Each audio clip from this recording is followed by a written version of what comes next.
peut-être le dernier atelier de médecine. Je continue à réfléchir sous quelle forme on va pouvoir continuer à poursuivre. Donc nous sommes le 10 mars 2018 et donc bienvenue à tous. Alors aujourd'hui, je vous suggère de commencer par faire une petite révision au sujet de l'ensemble des ateliers, des 29 ateliers qu'on a parcourus. On va refaire un brief très rapide concernant le système osseux qu'on avait déjà vu la dernière fois.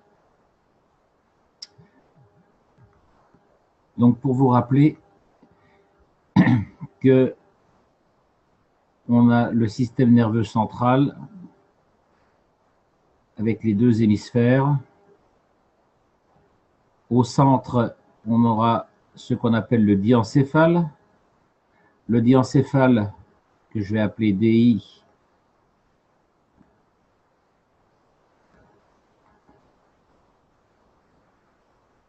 DIE, diencéphale, qui comprend le thalamus, qui est la partie qui nous intéresse le plus. Est-ce que tout le monde m'entend correctement? Oui, c'est parfait. D'accord, d'accord. Comme je me sers de mon casque, pour une fois, il marche du premier coup. Très bien. Donc, on a le thalamus, on a l'hypothalamus, avec l'hypophyse. Et je vous rappelle que l'hypophyse, donc là, je vais mettre hypothalamus, hypotH.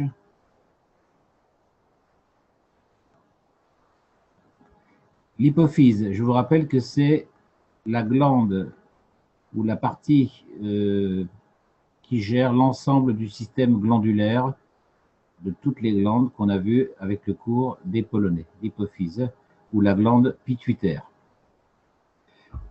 La glande pituitaire, c'est le terme de vulgarisation et la glande hypophyse, c'est le terme médical. Et on a aussi la partie que l'on appelle l'amygdale.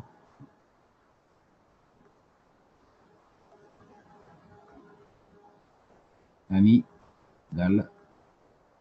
Pas celle qui se trouve dans la gorge, hein, bien sûr.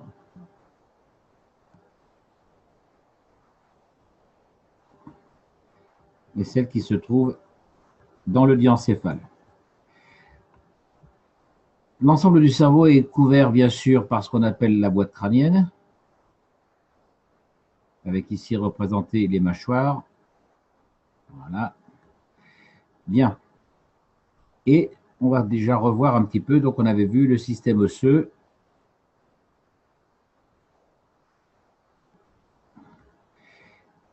Sachant que le système osseux est un système qui est branché directement sur le système émotionnel, ou plus exactement, le système émotionnel a sous sa dépendance l'ensemble du système osseux, sans déléguer d'intermédiaire. Donc c'est un système direct, puisque le système osseux est là dans le seul but, à l'image de la boîte crânienne, de protéger de toute intervention extérieure néfaste, de protéger donc la partie émotionnelle, le diencéphale. Pour ce faire,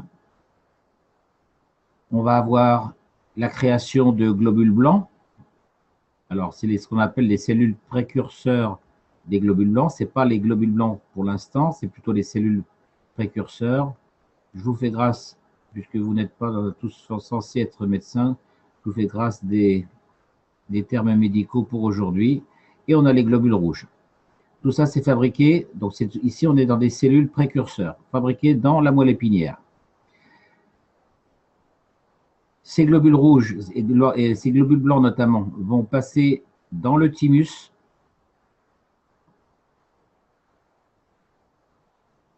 qui se trouve au niveau de la fourchette sternale des clavicules.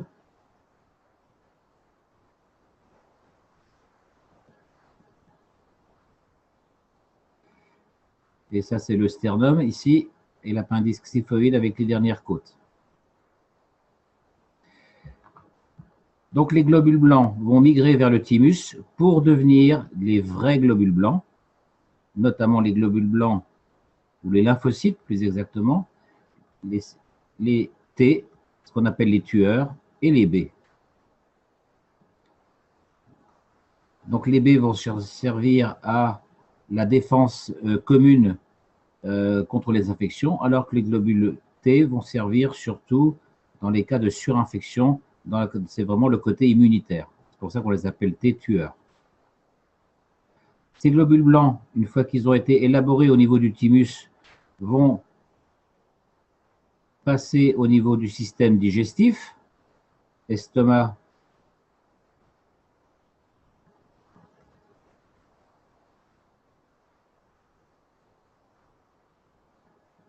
et intestin, pour ressortir ensuite à travers la barrière intestinale sous la forme de plasma d'échange de champ magnétique Magrav, pour ressortir et rejoindre l'ensemble des os.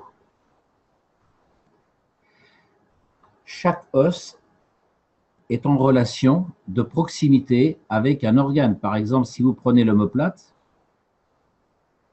elle est en relation avec, je vous pose la question, vous devriez le savoir, je vous laisse répondre. À votre avis, avec quel organe l'omoplate est en relation? Avec le cœur? Pardon? Est-ce que c'est avec le cœur? Non. Le poumon? Mauvaise pioche, oui.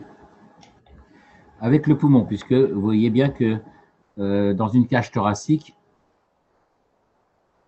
on a le poumon qui est ici, le deuxième qui est ici, et la cage thoracique avec les côtes. Donc les côtes vont être en relation, bien sûr, avec les poumons.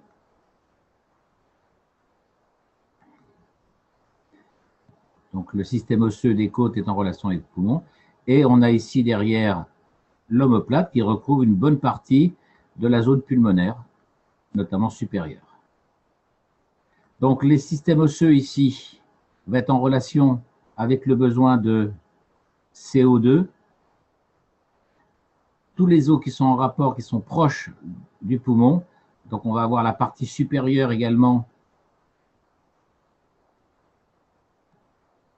de l'humérus. On va le figurer comme ceci. Voilà, donc il va être également en rapport avec le CO2 des poumons. Donc chacun des os, notamment des os importants, est en rapport avec l'organe qui se trouve à proximité. Donc ça a une importance notamment dans l'élaboration du calcium ou au contraire la perte de calcium.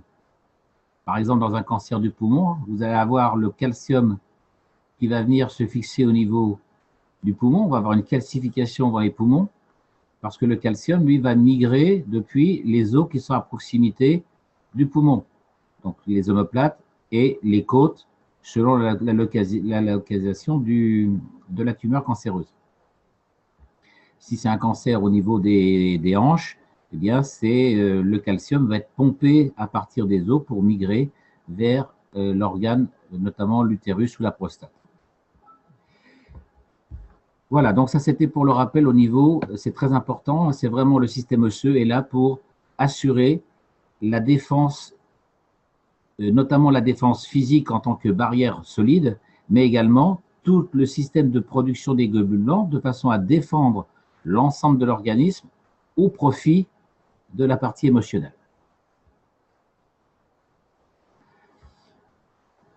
Alors, on va effacer tout ça.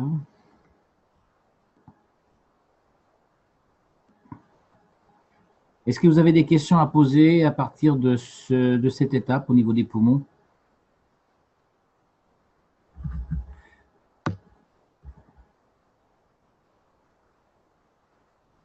Alors, en ce qui concerne…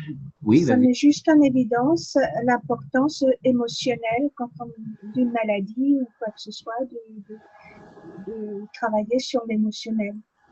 Oui, tout à fait.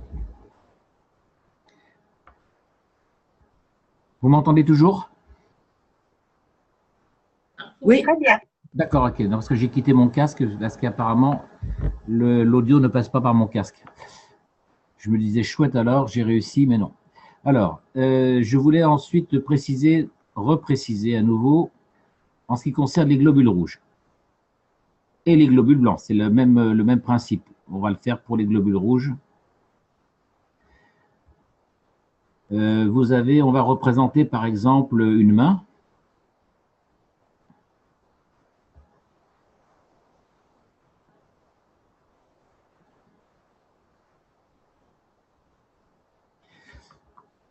On va représenter un pied.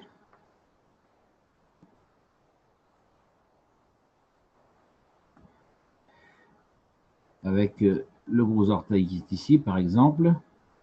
Et maintenant, on va considérer que les globules rouges, eh bien, on a le groupe A, le groupe B, le groupe O. Mais en fait, on a autant de globules rouges que de destinations. C'est-à-dire que ce globule rouge, il va être destiné ici. Celui-là va être destiné ici. Celui-là va être destiné ici. Celui-là va être peut-être destiné ici. Celui-là a sa destination ici. Et celui-là est destiné pour aller là. Par conséquent, au lieu d'avoir un globule rouge qui va faire le circuit cœur pour ensuite être redistribué ici, pour ensuite voyager ici, pour ensuite voyager ici, et ainsi de suite, même parfois retourner au cœur pour revenir cette fois-ci au niveau du pied, eh bien, chaque globule rouge a sa propre destination. Donc, ça veut donc dire qu'au niveau du thalamus, le globule rouge est immédiatement informé de la destination qui le concerne. Donc, le thalamus sait déjà que le globule rouge doit aller ici, par exemple. Donc, c'est une économie de temps. Donc, c'est beaucoup plus rationnel d'avoir un tel système où c'est pour ça qu'on peut dire qu'on a plus que de 3 groupes sanguins. Donc, ça, c'est très important à retenir. Hein. Alors, c'est le même principe pour les globules blancs. Chaque globule blanc a sa propre destination. Donc, oui. Jean-Jacques, une question là. Donc, eux, ils ne voyagent pas. Ce qui voyage, c'est la lymphe, quoi. Hein? Alors, la lymphe, bien sûr, la lymphe en tant qu'entité entité de masse, elle voyage. Elle Mais voyage. les globules, ils restent sur place, quoi. Non, non, non, non, le globule, il est là, le globule, Ouais. il voyage. Mais ici, il y en a un qui va s'arrêter ici. L'autre globule, Donc, il s'arrête ici, il reste là où tu l'as mis. il s'est arrêté ici, par exemple. D'accord. Il s'est arrêté sur la main. D'accord. Et les autres, ils circulent, ils vont se mettre dans les endroits. Et puis les autres, alors par exemple, cet autre globule rouge, lui, il va continuer pour aller au pied. D'accord. Il y en a D'accord. un autre qui va s'arrêter pour aller à l'estomac. Et il arrive un moment où ils sont tous placés, non? Alors, une fois qu'ils ont atteint leur destination, ils retournent dans ce qu'on appelle les vaisseaux lymphatiques collecteurs D'accord. Et ils reviennent. et ils reviennent dans le système osseux. Et ils reviennent dans le système osseux. D'accord. Waouh. Ok. Ok, j'ai bien compris. Merci. Ça y est, c'est clair là? Ouais. Donc, ça, c'est la même chose, que ce soit les globules rouges ou les globules blancs, c'est le même principe. Hein. Voilà. Donc, en fait, chacun descend à son arrêt. Par contre, pour le retour, tout le monde prend le même train. D'accord? Ouais. OK. Voilà, donc ça, c'était une précision par rapport à tout ce système circulatoire, globules rouges et globules blancs.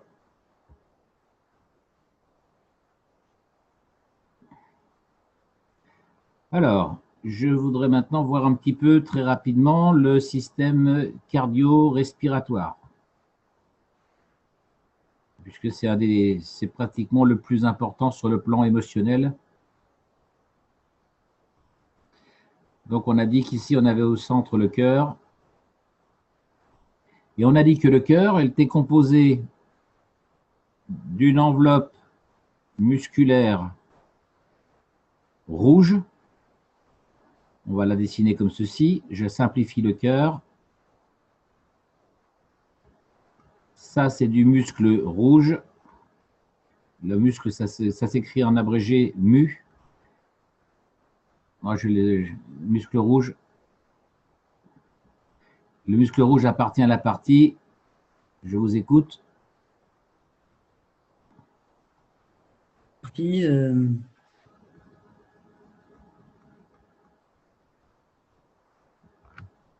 Le muscle rouge, c'est la partie physique.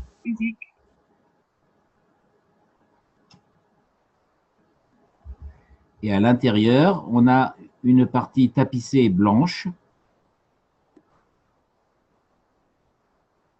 C'est du muscle lisse, blanc, exactement du même type que les intestins, par exemple, ou le tissu pulmonaire.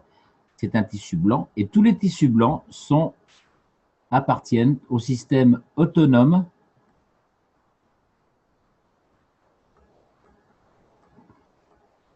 ou on peut appeler ça végétatif, où le tissu, sont des tissus blancs.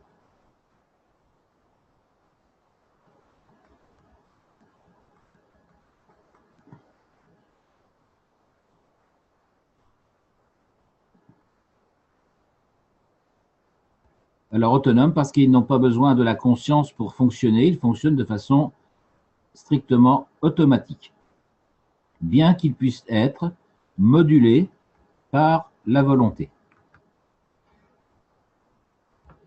Donc ce système autonome, ce système de muscles blancs,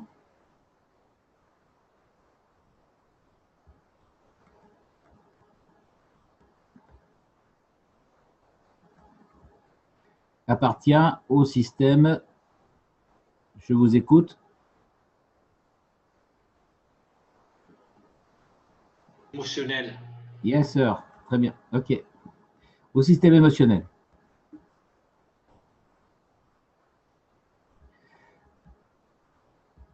Donc, le cœur a deux attributs. C'est quasiment le seul organe qui a ces deux attributs, physique et émotionnel. Et c'est pour ça qu'on peut avoir une certaine discordance entre l'activité physique et l'activité émotionnelle, notamment en fonction de l'âge. Puisque le système émotionnel est un petit peu plus long à réagir que le système physique. Donc, étant donné que le système physique, lui, se renouvelle constamment, puisqu'on a un renouvellement cellulaire, quels que soient les organes, les cellules se renouvellent. Donc, le cœur va se renouveler à peu près sur une période de 3 ans. La partie physique, j'entends. Alors que le système émotionnel, lui, va réagir un petit peu plus que 3 ans.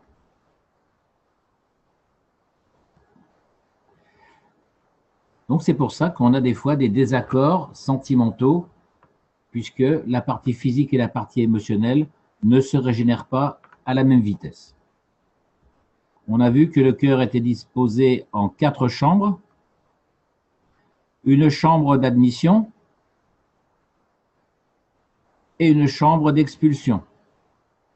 Que ce soit pour le sang veineux est ici, le sang artériel, lui, sera de l'autre côté.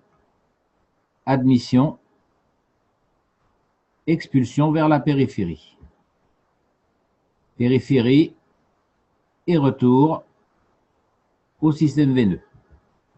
Et ensuite, on a le passage, à partir de là, on a aussi le passage vers le système pulmonaire pour l'oxygénation.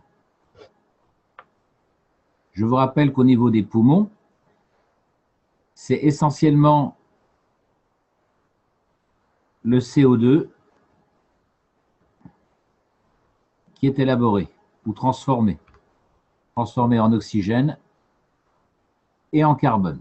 Je simplifie, je vous fais grâce des parties avec le CHO3, le bicarbonate.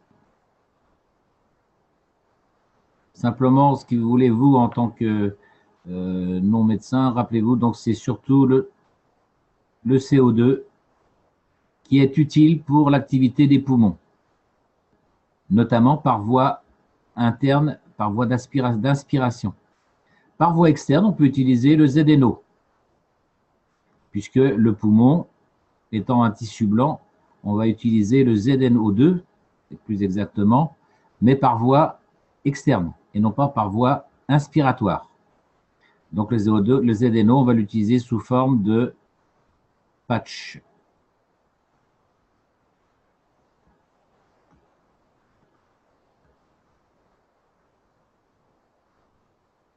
Alors que le CO2, on va l'utiliser, ça peut être avec la coupe de vie par exemple,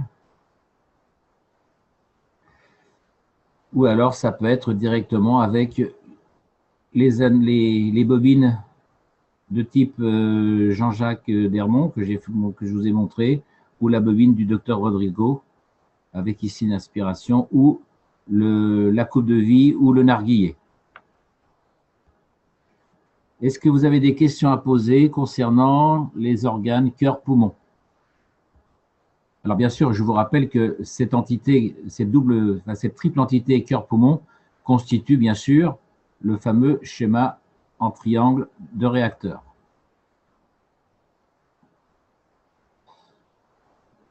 Est-ce qu'il y a des questions à partir de cette étape?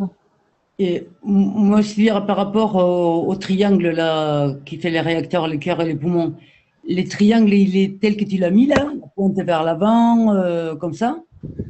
Alors, je vais essayer de te le faire en 3D, voilà. Quoi, je suis très doué en dessin, mais je n'ai pas de tablette graphique, alors avec la souris, ce n'est pas évident.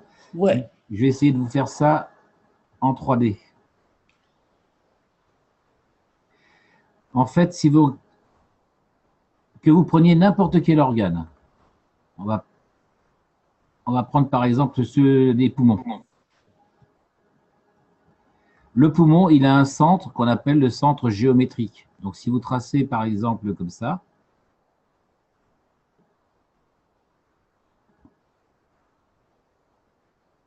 voilà, plein de sortes de médiatrices, le centre du poumon, il se trouve ici. On pourrait dire que c'est son centre de gravité, si vous voulez. OK. OK? Le cœur, c'est la même chose. Voilà. Et le poumon, le deuxième poumon, il est un peu moins grand, puisqu'il n'a que 2 lobes. Ici, on a 3 lobes. 1, 2 et 3. Je vous rappelle qu'entre le poumon 1, l'étage 1, l'étage 2 et l'étage 3, vous avez des gradients de pression veineux. Donc des différences d'oxygénation entre le haut, le milieu et le bas. Donc voilà nos 3 organes. Pardon. Et c'est où qu'il a le plus de pression? En bas ou en haut? Là. En haut. OK. Donc, si on regarde ces 3 organes, si on les regardait vus du haut, on aurait le poumon gauche qui se trouverait par exemple ici, le cœur qui se trouverait ici, et l'autre poumon qui se trouverait quelque part par là. Donc, si vous combinez ce schéma-là avec celui-là, eh bien, vous allez avoir dans l'espace un triangle qui va se trouver avec la pointe orientée vers l'arrière. Vers l'arrière. OK. Voilà. Et donc, vous allez avoir un centre géométrique. Alors, le cœur, c'est pareil, il a son centre géométrique ou son centre géométrique qui est ici. Et donc, vous allez avoir, avec le triangle, le centre géométrique du triangle entre les 2 poumons et le cœur qui va se trouver, lui, ici. D'accord? Oui. Voilà, donc ça, c'est la base de notre réacteur Kesch. Hein. Voilà. Je vous rappelle que ce centre ici, qui est le centre géométrique ou le centre de masse, ce centre, c'est ce qu'on appelle le centre végétatif.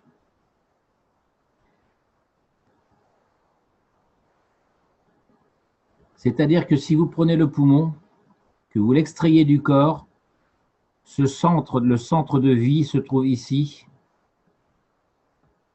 C'est-à-dire que votre poumon va continuer à vivre pendant 2 à 3 minutes. Avec le cœur, vous sortez le cœur de la poitrine, pour une transplantation cardiaque, vous le sortez, il va continuer à battre pendant 2 à 3 minutes. Et le centre de vie de cet organe, il est vraiment ici, il est au centre. C'est pour ça que l'âme du cœur, elle se trouve dans ce fameux centre. C'est un centre qu'on connaît depuis très très longtemps. Hein, on l'appelle le centre neurovégétatif de l'organe. Bon, avec M. Kesh, on l'appelle l'âme de l'organe. Voilà. En fait, c'est un point noir, si vous voulez, dans le centre de l'organe, qui fait que la vie perdure, bien que l'organe soit hors du corps. D'accord. Alors, si on voit comme des réacteurs donc l'âme et chaque côté du cerveau, ça serait comme ici les poumons et les cœurs. Oui. Et la pointe, tu le mettrais où? Alors, on va refaire le schéma, je vais refaire le schéma global maintenant. Oui, s'il te plaît, parce que là, c'est… Ça s'empile, hein? Ah oui. Alors moi j'avais une question par rapport à ce point de l'âme du cœur. Oui. En fait, elle n'est pas dans notre comment dire dans notre 3D. Elle n'est pas dans notre 3D, c'est ça? Oui. Est-ce qu'on peut dire que cette âme du cœur n'appartient pas à notre monde de 3D? N'appartient pas à notre monde de 3D. Comme un trou noir, tu voudrais dire. Oui, Bah oui, parce- oui, c'est vraiment, c'est l'âme, c'est une âme. Voilà, d'accord, Donc c'est un centre plasma, si tu veux. d'accord. Bon, ben voilà, j'ai C'est- ma réponse, Ce merci. qui fait que quand on se réfère au domaine matériel, on se demande bien comment ce point peut-il fonctionner et donner Eh vie oui. à l'organe. Voilà, Mhm, mhm. d'accord? Ah oui, merci. Et c'est un point, on pourrait dire, c'est un point immatériel. Alors, Oui, c'est ça. je crois qu'il il a été découvert sur le plan physique, mais je ne veux pas dire de bêtises, hein. Mais c'est quasiment un point immatériel. Pourquoi la vie, elle est là, dans ce point? Bah, voilà, moi je pense que c'est l'équivalent de l'âme, un trou noir. Voilà. Où toute la masse de l'organe se résume dans ce trou noir. Bien. Alors, attends, qui est-ce qui m'a posé la question? J'ai perdu le fil. C'était les deux Oui, tranches du cerveau et l'âme. le dessin, voilà. Donc, Voilà. on a le premier centre végétatif d'un poumon, le deuxième centre végétatif du deuxième poumon, le centre du cœur, ok? Et en haut, on a nos deux hémisphères. On va simplement conserver le thalamus, le diencéphale, le thalamus. Tu veux dire, il n'y a pas des triangles là-haut? Si. Ah, Donc là, on a les deux hémisphères.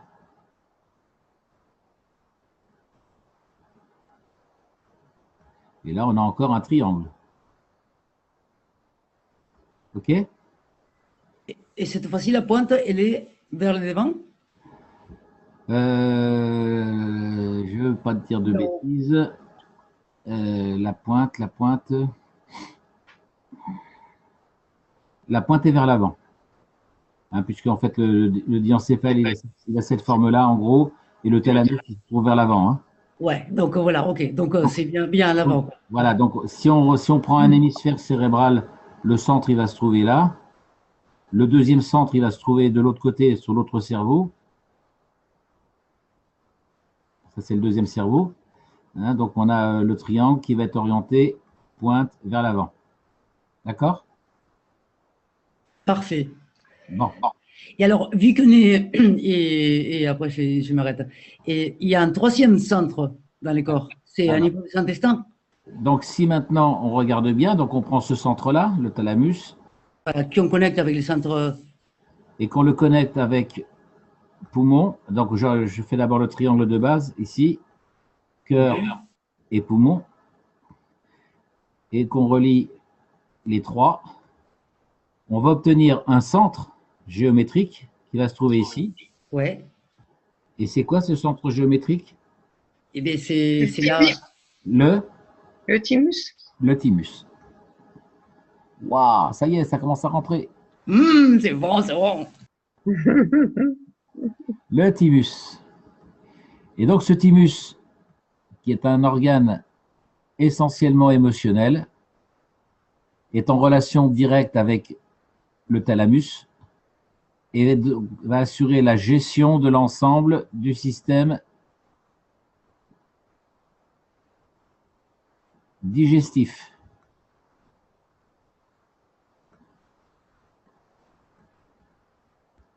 Donc c'est lui qui puisque le thalamus, le diencéphale et le thalamus, bien sûr, vont dicter ce dont a besoin l'organisme, notamment pour protéger via le système osseux de quoi a besoin l'ensemble du corps, qu'est-ce qui doit être produit comme globules blancs, qu'est-ce qui doit être transporté par les globules blancs du point de vue nutritif à travers le système digestif.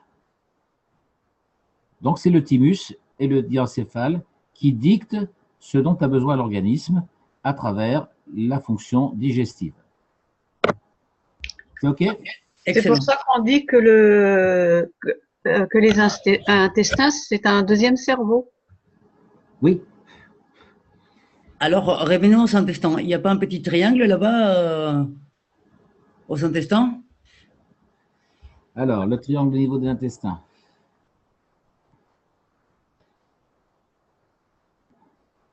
Alors, au niveau digestif, alors les intestins, ils fonctionnent.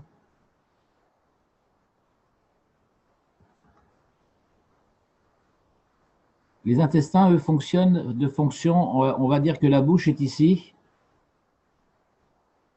avec l'œsophage,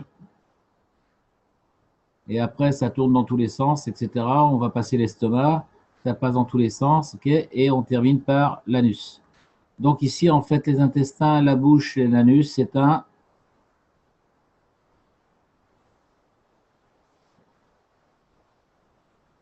système. Un tube, Un un entonnoir. D'accord, d'accord. c'est un tore, comme un Un tumeur. corps. Oh. Effectivement, vous avez une entrée ici, giration, comme dans un évier, ça tourne, et donc c'est éjecté sous forme de matière. Voilà. Donc ça entre sous forme de matière, c'est transformé en plasma, et ça ressort en forme de matière à ce niveau-là. OK? Ouais.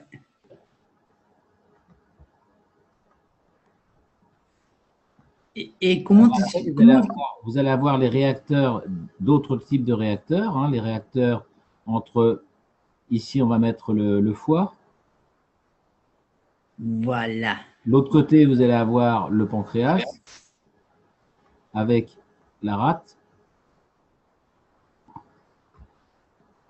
Je vous rappelle que le pancréas au passage a une fonction double, c'est une glande, Émotionnel et physique. ouais, c'est une glande externe. Pourquoi externe? Alors les Polonais n'ont pas expliqué, moi c'est une glande externe et une glande interne. Puisque la définition d'une glande interne, Celui qui rentre directement dans le sang. C'est bien ça? ouais. Donc la glande interne déverse ses hormones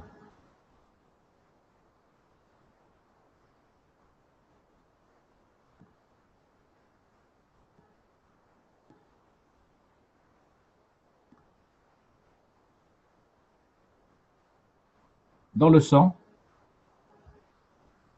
alors que les hormones externes déversent leurs produits à l'extérieur du corps ou à l'extérieur de leur organe.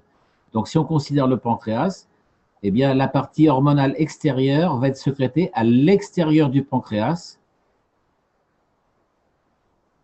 alors que la partie interne va être distribuée ici dans le sang directement. Donc c'est pour ça qu'on fait c'est une double appellation, une double fonction, glande interne dans le sang et glande externe en dehors du pancréas, mais pas dans le sang.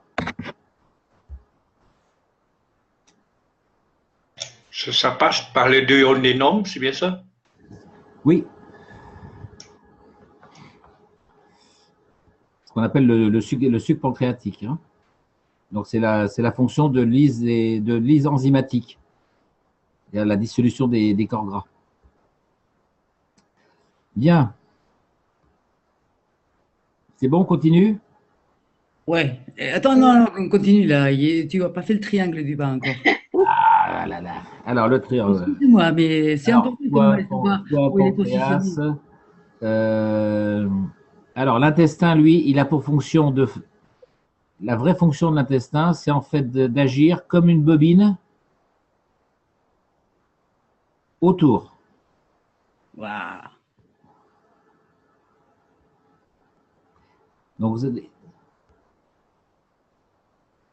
Donc, il agit comme une self autour des autres organes, notamment la partie de l'utérus. C'est pour ça que cette fonction de self autour de la partie utérine, de l'utérus, permet d'alimenter de façon plasma le bébé. Le baby. Oh, il est beau, en fait. Voilà. OK. Alors, je reviens sur mon triangle. Parce qu'après, on va me dire, mais il n'a pas fait son triangle. Non, s'il te plaît. J'ai effacé mon foie. Oui, t'as effacé ton foie. Voilà. Alors, le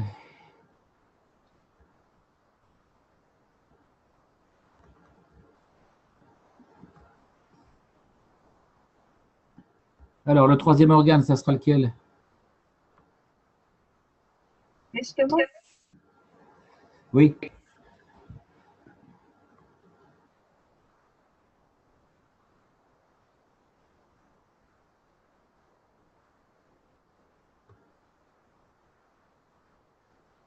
Voilà. Donc, vous allez avoir un triangle, estomac. Voilà. Toujours avec un centre géométrique qui se trouve au milieu du triangle. Ensuite, on va avoir les deux reins.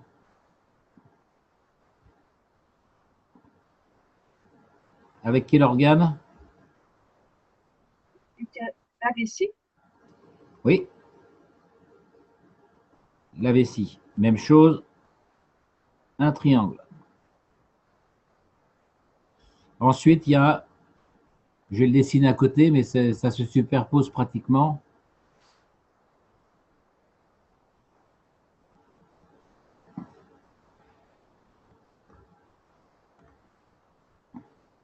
Donc, à peu près au, c'est un petit peu en dessous, hein. On aura les deux ovaires.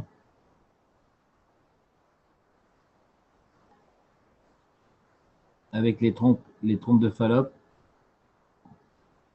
Restons polis. Voilà. Et l'autre partie sera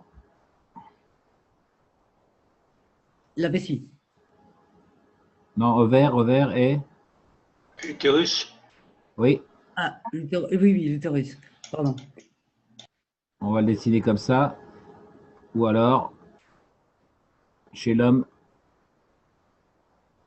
testicule. En fait, là, c'est pas vessie, hein, c'est prostate. Excusez-moi, hein, c'est prostate. Et chez les femmes? Chez les femmes, il y a une prostate aussi. Ah. Vous ne saviez pas? Non, je viens de je suis enchanté. Hein. Alors, chez la femme, bah, attendez, alors. Attends. Et tous ces triangles, les trois triangles derniers que tu as dessinés, les pointes, ils sont vers les devants? Ah là, je sais plus, je sais pas. Un jour, j'aimerais bien que tu fasses un dessin comme ça. Oui, c'est vrai, je devais le faire. Faut que je note ça, tiens. Note-le pour deuxième fois parce que c'est moi qui t'ai posé la question. Oui, il faut que je refasse. Quelqu'un m'avait demandé justement. J'ai vu bien t'offrir une tablette graphique, mais vraiment du fond du cœur, quoi. Hein, ça fait longtemps que je veux me l'acheter, mais ça coûte 700 ou 400 € alors. Faire le schéma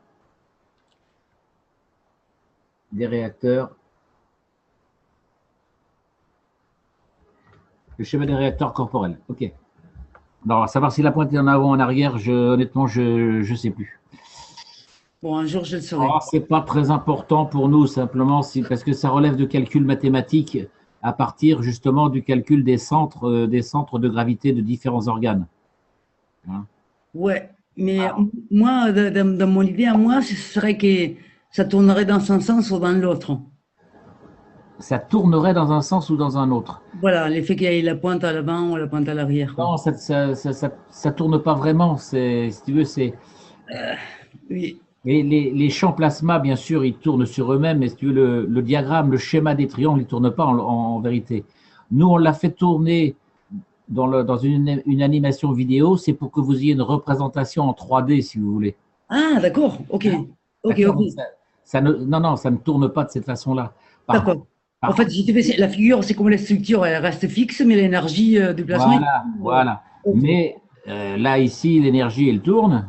Oui, Là, ici, ça tourne. Là, ici, ça tourne. C'est ce qu'on, bon, c'est des, voilà, chaque centre tourne. oui, Hein, et c'est, la résultante de toutes ces rotations, ces interactions, donne ce qu'on appelle les rotations au niveau des plexus ou des chakras. d'accord. Voilà. Et bien sûr, étant donné qu'on peut ramener ça à une sorte de longueur d'onde, en fait. Donc, dans un arc-en-ciel,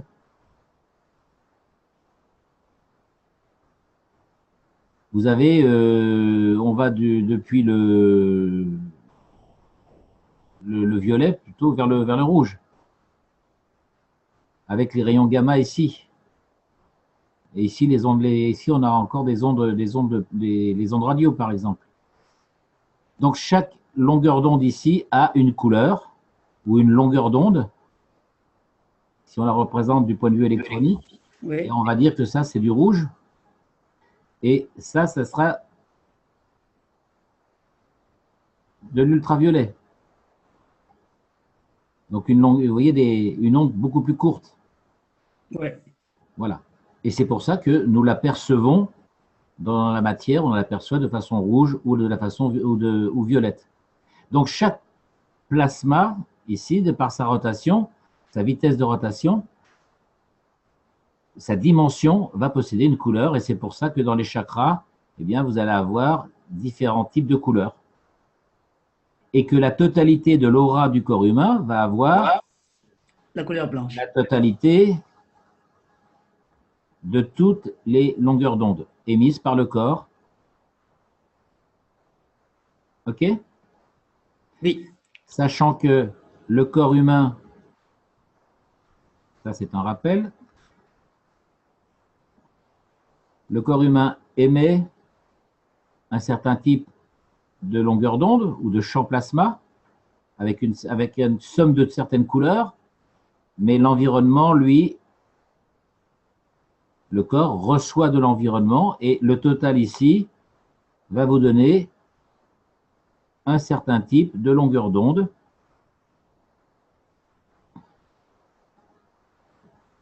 Voilà, donc vous allez recevoir, vous allez avoir ce qu'on perçoit comme aura, c'est ça, c'est cette somme. On est bien d'accord? oui, Voilà. Chaque organe va avoir sa propre couleur plasma. Selon que le plasma tourne à la bonne vitesse ou à la bonne dimension, eh bien, vous aurez une couleur plus ou moins différente en fonction des individus. Voilà, donc on a un premier triangle ici en haut, une première pyramide plus exactement. Ici, on va avoir un autre triangle, plus le triangle des ovaires avec les prostates. Je rappelle que chez la femme, il y a également une prostate. Je vous ferai le schéma tout à l'heure. Et chez l'homme, c'est la même chose. Et si vous réunissez l'ensemble de ces centres, eh bien, vous allez avoir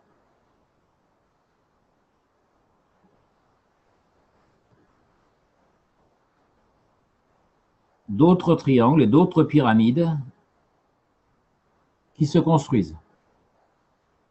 Et la totalité de ces pyramides va donner un centre qui, si je ne m'abuse, se trouve vers le nombril ou le tantième. ouais, moi je dirais aussi. Voilà. Alors, on avait vu ça dans le cours où je parlais, sur le cours sur la conscience, où c'était un médecin qui s'appelle, le nom commence par un K, mais je me souviens plus de son nom. Klaus. Oui, c'est ça. Non, c'est pas Klaus. Hein, Ah. Non, Klaus, c'est le médecin allemand de la KF. Mais là, c'est un autre médecin qui avait fait une schématisation de la conscience, le modèle de la conscience dans l'organisme. En fait, si la conscience, si vous voulez, c'est la somme de toutes les âmes, de tous ces centres végétatifs qu'on appelle nous âmes. Dans chaque organe, vous avez une âme. Et donc, c'est la conscience, c'est la somme de toutes ces âmes. D'accord. Et c'est ce qu'on appelle l'âme physique.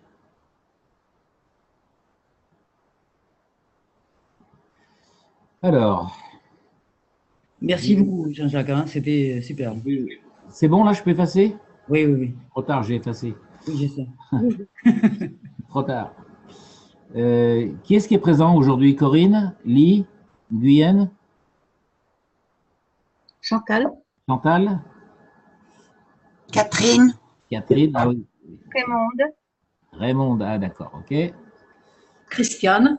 Christiane, les abonnés, d'accord, super. Jacques, Jacques, ah oui, Jacques, merci. Entre parenthèses, pendant que vous êtes encore là, je fais encore un grand merci à tous ceux qui m'ont aidé gentiment et gracieusement. Merci encore.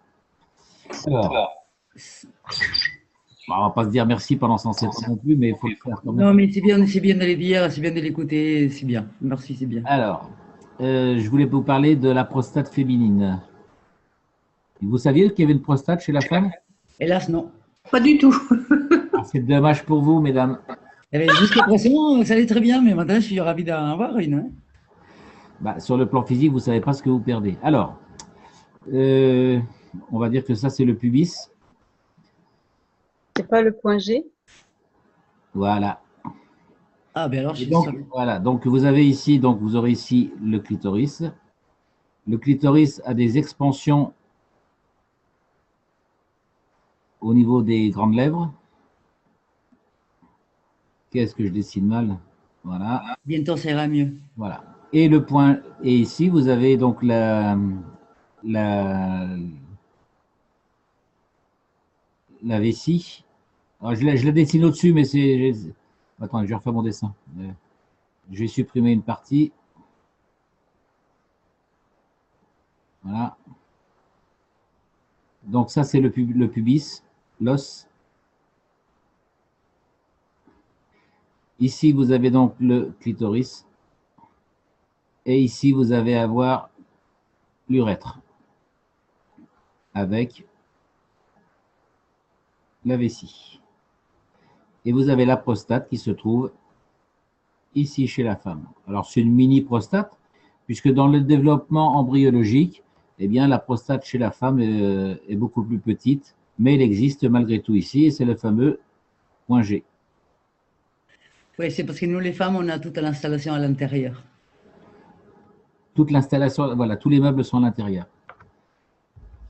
Voilà, donc ça c'était un complément, comme quoi, donc c'est ce qui vous permet de dire qu'on a le fameux triangle avec les ovaires. Hein. Parfait. Voilà. Et le deuxième ovaire sera ici. Voilà, voilà, ça c'est un complément d'information. Merci. Donc c'est la prostate qui permet d'assurer une partie de la lubrification génitale. Alors, on a parlé des organes. Est-ce que vous avez des questions ou est-ce que vous voulez qu'on parle d'un organe particulier qui vous viendra à l'esprit? Ça peut être tout type de questions. Hein.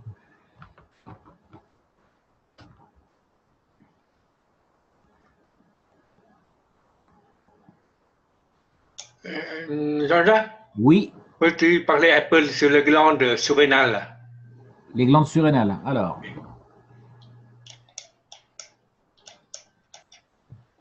voilà l'image du rein. Et les glandes surrénales vont se trouver au-dessus, comme un chapeau. Donc le rein, lui, il est chargé d'assurer la filtration. C'est-à-dire qu'à la sortie, vous allez avoir des rentrées de certains matériaux et des sorties de certains matériaux qui vont aller vers la vessie. Les surrénales, elles, font partie du système des glandes internes et elles vont notamment gérer la pression artérielle et notamment la partie de production d'adrénaline.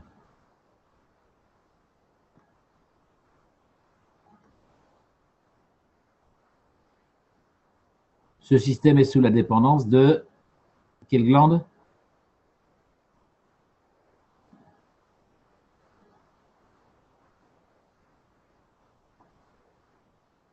L'hypophyse.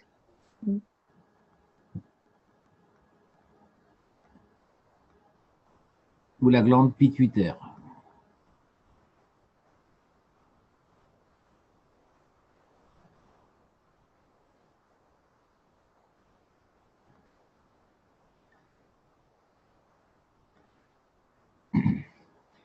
Voilà, puisque l'adrénaline, il y a dans le système d'adrénaline, l'adrénaline accélère. C'est pour ça que les Anglais l'appellent l'adrénal hormone. Donc l'adrénaline, c'est ce qui fait monter la tension, la pression. Voilà, en ce qui concerne les surrénales, vous avez besoin simplement de ça.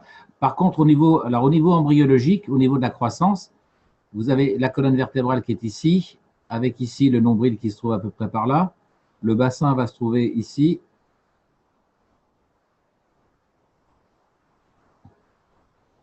On va dire que ça, c'est la branche pubienne, le bassin. Et donc, les reins, au départ, vont se situer quelque part par là pour ascensionner et rejoindre les capsules surrénales qui se trouvent ici. Donc on les appelle les capsules surrénales puisque ça forme une capsule sur le rein. Donc, le rein va migrer, ascensionner pour venir se coller à la glande surrénale. Ça, c'est dans le cours du développement embryologique. Alors, on a des différences en fonction des sujets, notamment au niveau des branches artérielles, au niveau de l'ascension.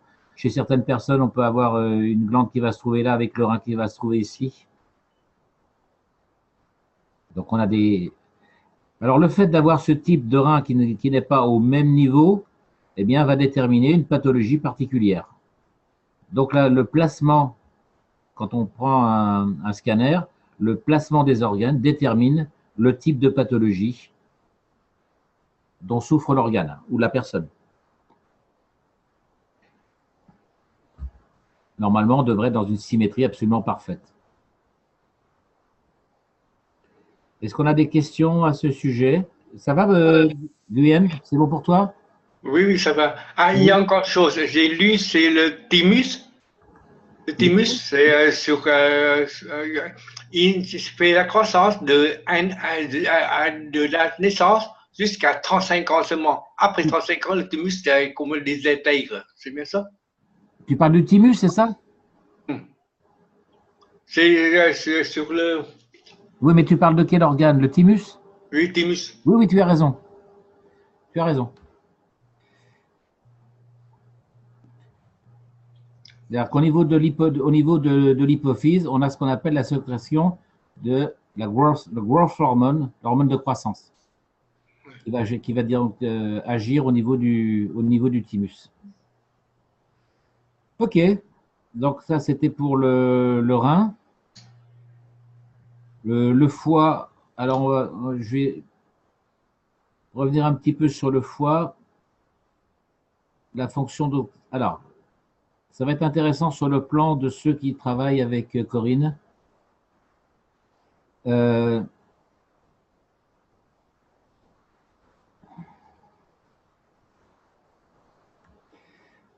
cœur, on ne va pas le faire. Ici, on a ce qu'on appelle le diaphragme. Et ici, on a ce qu'on appelle le foie.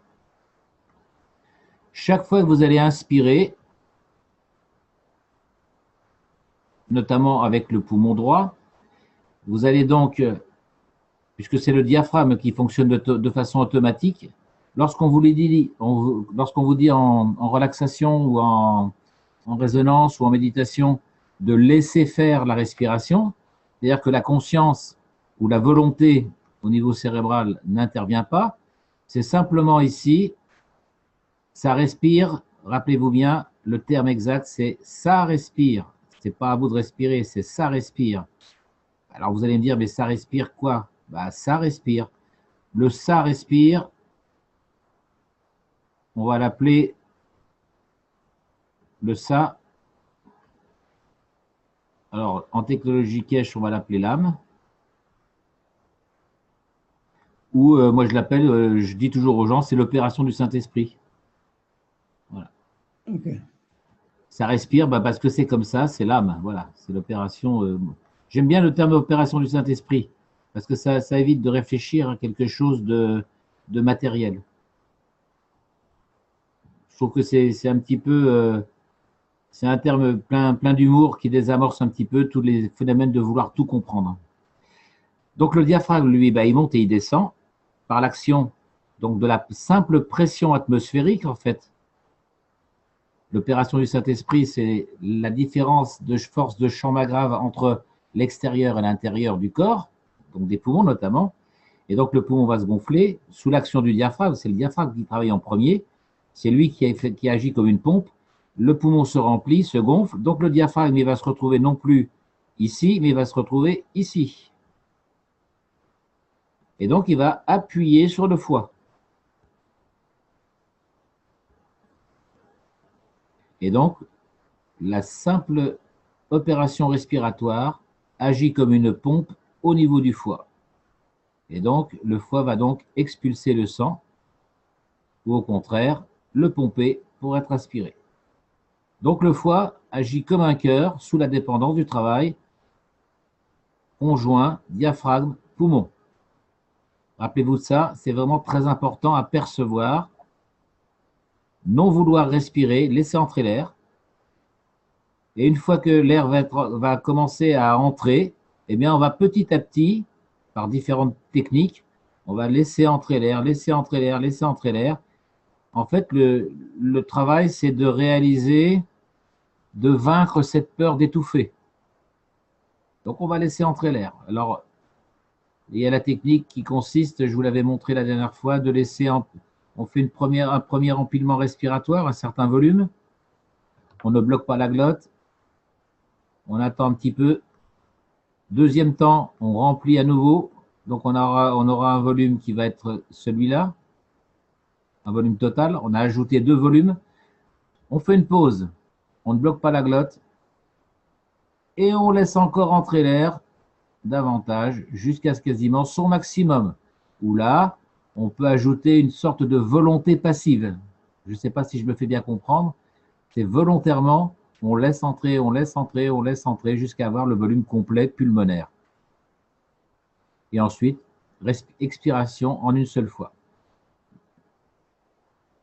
Voilà. Est-ce que vous avez des questions à poser par rapport à ça, ce travail respiratoire? Est-ce que cette respiration peut aussi se faire coucher ou il faut être debout? Alors, on peut la faire coucher, il n'y a pas de problème. D'accord. Merci. Sauf que le fait de le faire coucher… Ça appuie moins sur les fois? Alors, attendez, je vais vous faire un autre schéma. C'est plus difficile de le faire coucher que… Enfin, c'est une autre forme de travail. Ce n'est pas plus difficile ou moins facile ou plus facile. C'est une autre forme de travail. Mais on peut le faire, les deux peuvent se faire. Hein. Après, c'est une question de choix. Si vous faites la respiration debout, vous avez la cage thoracique qui est comme ça. Ça, c'est la colonne vertébrale. La cage thoracique et le diaphragme qui se trouve là. Quand on est debout, je tremble, je tremble, je tremble. Voilà, donc ça, c'est l'abdomen. Hein. Ici, vous avez le diaphragme et ici, vous avez les poumons. Lorsque vous êtes debout, les viscères ont tendance à tomber comme ceci. Donc, vous avez la pesanteur des organes donc, fait que les organes descendent. Donc, le diaphragme, il n'a pas de résistance. Donc, il va pouvoir descendre ici. Il n'a pas besoin de vaincre une résistance. C'est pour ça que la plupart des gens, arrivés à un certain âge, deviennent bedonnants, puisqu'ils ne posent pas de résistance ici, comme je voulais vous expliquer la dernière fois. Donc, eh bien, c'est comme s'ils deviennent bedonnants, voilà. Alors que quand vous êtes en position allongée, colonne vertébrale, cage thoracique, le diaphragme et les abdominaux, l'abdomen. Et ici, on va dire que c'est le bassin. Bassin, abdomen, cage thoracique avec les poumons. D'un point de vue mécanique, la masse des organes abdominaux, elle a tendance à faire ceci. Et elle a tendance à faire ceci. Donc, elle oppose une résistance au diaphragme. Donc, il va falloir donc volontairement ajouter un acte respiratoire volontaire pour pousser cette masse abdominale. C'est ce que la plupart des praticiens ou des enseignants vous disent. Si vous poussez ici, donc vos abdominaux, ils vont faire, votre abdomen, il va pousser là. Vous allez gonfler le ventre. Et je vous ai dit que gonfler le ventre, c'était une ineptie. Oui, parce que ça casse les dos. Parce que ce que vous poussez ici, vous allez le perdre ici. Donc en fait, il faut avoir une contraction des abdominaux ici pour opposer une résistance au diaphragme pour avoir cette fameuse colonne d'air ici. La colonne d'air des chanteurs, par exemple. Puisque vous allez opposer ici une résistance au diaphragme.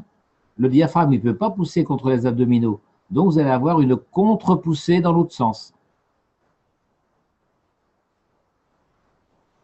Et c'est ça qui développe cette fameuse force phénoménale. D'accord. Et tu contractes les intestins en fermant les périnées. Ça se fait tout seul. Donc, vous allez contracter, ça c'est l'intestin, et vous allez contracter quoi ici? Les périnées. Le périnée. OK? Et du coup, ton ventre, il est plat et la colonne, il se fait tout seul. Alors, ce n'est pas une contraction des abdominaux. Non, Hein. non. L'effet de fermer les périnées, il fait que tu ne peux pas gonfler du ventre. Voilà. Hein, C'est ça, j'ai constaté là. C'est important, hein, ce n'est pas une contraction des abdominaux qu'il faut. C'est pas ça qu'il faut contracter. Hein. Non, c'est les Il y périnées. a le périnée ici, et la contraction du périnée va entraîner une contraction du tantienne, donc des abdominaux inférieurs ici. Et cette contraction des abdominaux inférieurs va générer la mise en tension du restant des abdominaux. Mais la tension mentale, ça c'est je dessine les deux cerveaux, la tension mentale ne doit pas se faire ici, la tension mentale doit se faire ici. Exact. Contraction du bas-ventre au niveau du tantienne, hein, entre le nombril et le pubis. Et cette contraction va générer la mise en tension des abdominaux, sans qu'on soit obligé d'y prêter attention. Il faut maintenir son attention ici. Et d'ailleurs, dès que tu quittes ton attention, les périnées, ils se relâchent. Tout à fait.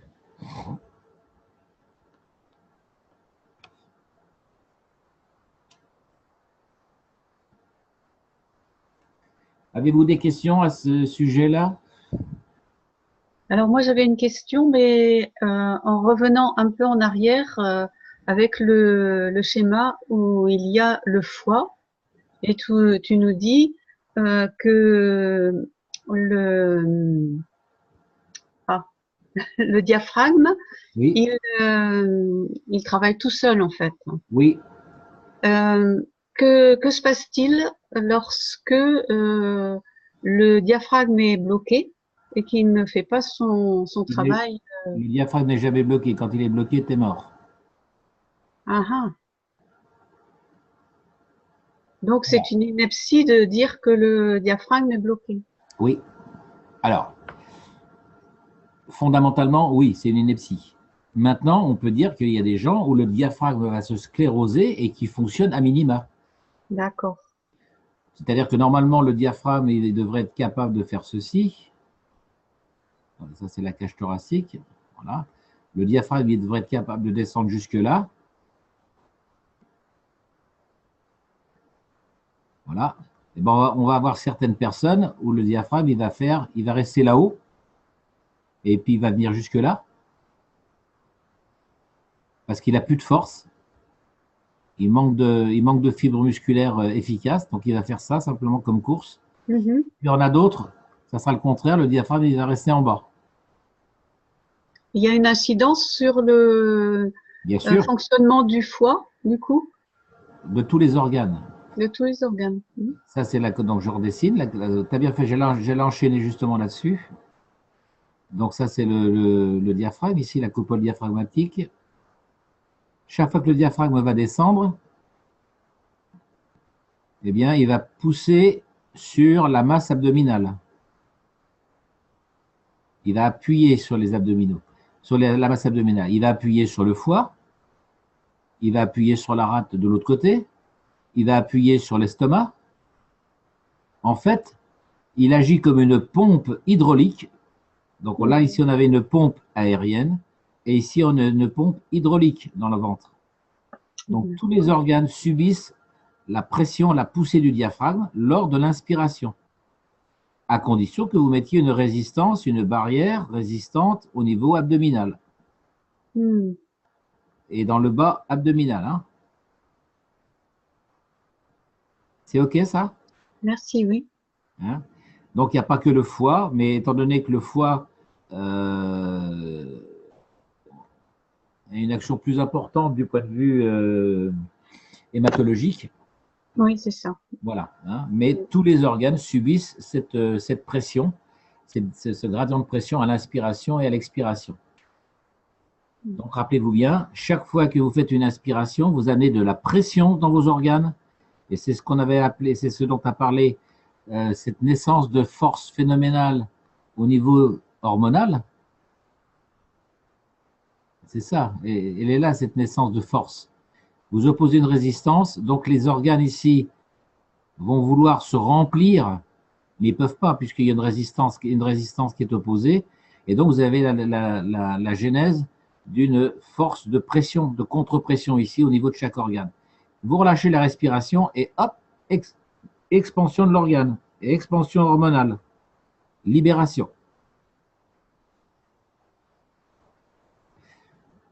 Vous le ressentez ça quand vous travaillez avec Corinne?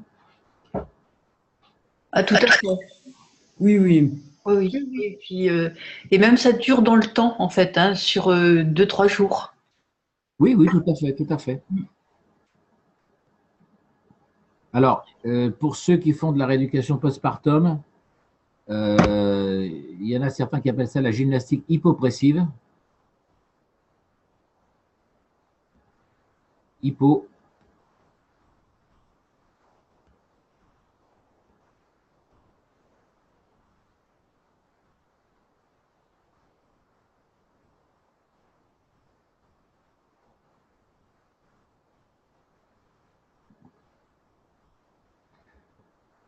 Voilà.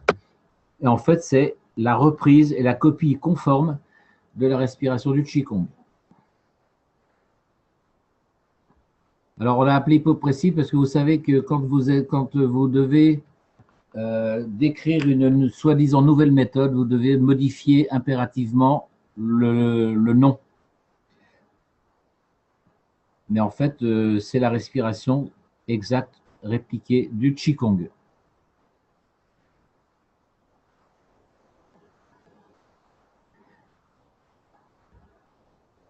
D'autres questions en ce qui concerne ce phénomène respiratoire? Alors, pendant qu'on parle de la respiration, je vais vous parler de la respiration par la peau. Oh oui. Alors, c'est pas facile à expliquer, ça me vient juste à l'esprit maintenant. Ça fait tellement longtemps que je devais écrire un bouquin là-dessus.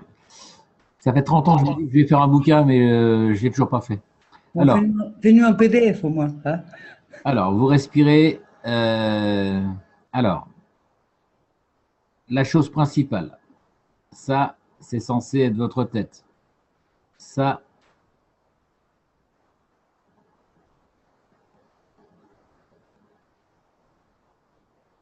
le menton et la bouche. Que vous respiriez par le nez ou par la bouche, ça n'a pas vraiment beaucoup d'importance. Le mieux, c'est quand même par le nez, puisqu'on a vu que le nez est en relation avec quoi? Avec les petits pois chiches des lames. Hein. Alors, il est en relation avec le thalamus direct et avec la petite cavité ici qui se trouve entre les deux sinus. Vous avez une petite cavité ici, extrêmement importante, qui est en relation avec le troisième œil. Donc, vous faites entrer l'air. Donc, le nez est une gare de triage émotionnel. On a vu que chaque parfum, on va dire le parfum de lavande, il a cette longueur d'onde. Le clou de girofle, il a cette longueur d'onde, etc. Une autre longueur d'onde pour la rose. Et donc, chaque longueur d'onde a son propre capteur. Donc, c'est un peu comme pour les globules rouges et les globules blancs. Chaque longueur d'onde a son capteur et sa destination instantanée au niveau du thalamus. Il n'y a pas besoin de faire de triage. Bien, lorsque vous respirez, donc ça va arriver au niveau poumon,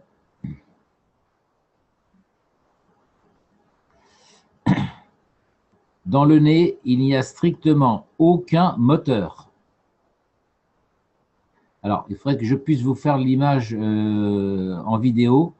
Vous avez des gens qui se croient obligés de tirer avec leur nez, de tirer avec leur bouche pour bien démontrer qu'ils sont en train de respirer ou qu'ils sont en train de suffoquer.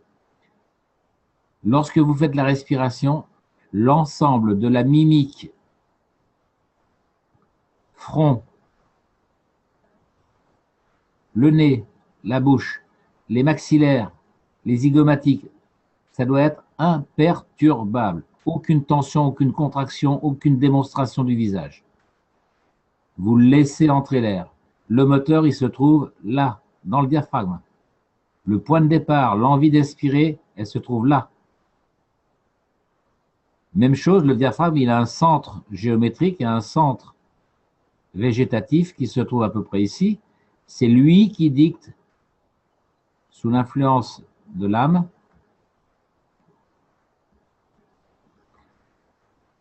c'est lui qui dicte le rythme du diaphragme. Le rythme du diaphragme, il est là pour assurer la survie.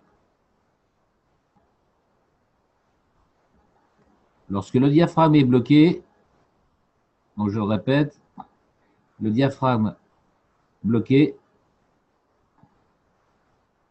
du point de vue en termes bruts,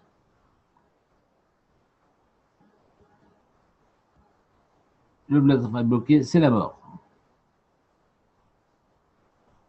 C'est-à-dire qu'il n'y a plus de respiration.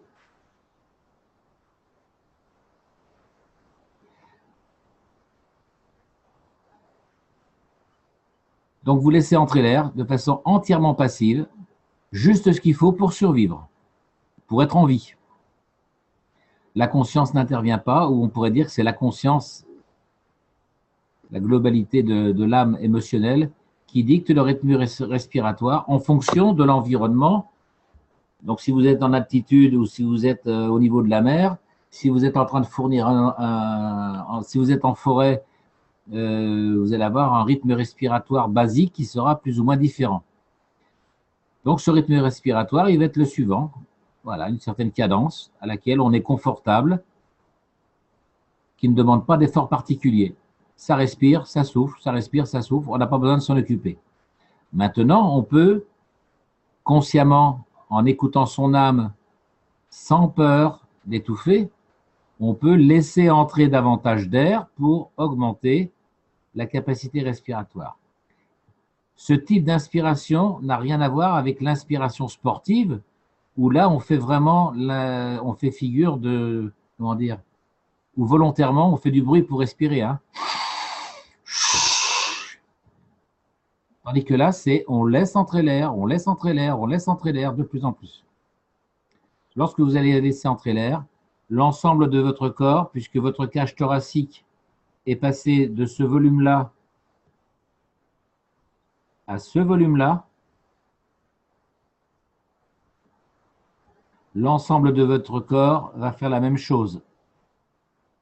Il va passer de ce volume-là à ce volume-là.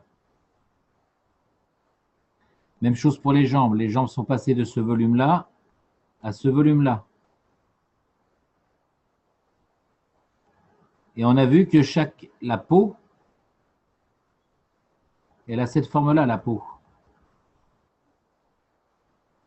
Avec des zones qu'on a appelées lors du cours sur la peau, on a appelé ça les effets Hall, c'est-à-dire que vous avez le champ magnétique qui franchit ce trou pour délivrer un champ magnétique dans un sens ici et de l'autre côté dans l'autre sens. Donc, on a interaction du champ magnétique extérieur, production de champ magnétique et d'électricité. Donc, la peau est vraiment percée. Alors, c'est des trous nano, bien sûr, hein, puisqu'on est dans une structure nano. Et donc, ces trous nano permettent au champ magnétique, notamment celui de l'oxygène, de pénétrer et de passer la barrière cutanée. Autrement dit, on pourrait dire que vous imaginez que votre corps, c'est un ballon de baudruche qui au départ était comme ça, mais à force de le gonfler, eh bien, il va devenir, au lieu de rester matériel, il va devenir un peu comme immatériel. Et l'air passe à travers. Et au centre, vous avez les os. Les os ont une structure nano. C'est le même principe pour les os.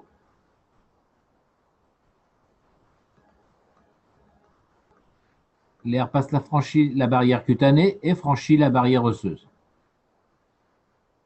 Là, les seules personnes qui réussissent à respirer par les os, en général, sont des praticiens confirmés en Qigong. Est-ce que vous le ressentez ou est-ce que c'est clair comme explication ? Cette augmentation de volume de la cage thoracique qui fait que de proche en proche, la peau au niveau thoracique va augmenter son volume et comme les bras sont attachés, eh bien, cette expansion thoracique va se propager jusqu'au bout, notamment dans les doigts.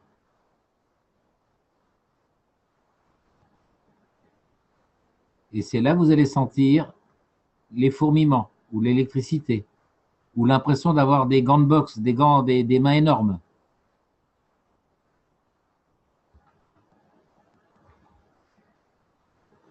C'est cette sensation d'expansion quand on respire, quand on est avec Corinne. Hein. Vous allez avoir l'impression d'avoir un corps démesuré. Tout à fait. Mais comme vous êtes le corps est dans la matière, vous allez avoir une opposition de la pression atmosphérique extérieure. Et donc, c'est ça puisque votre corps, lui, il a envie de s'expandre. L'environnement extérieur maggrave, lui, où la pression atmosphérique va s'opposer. Et donc, vous allez avoir ici une contre-pression et là, une sensation de force démesurée.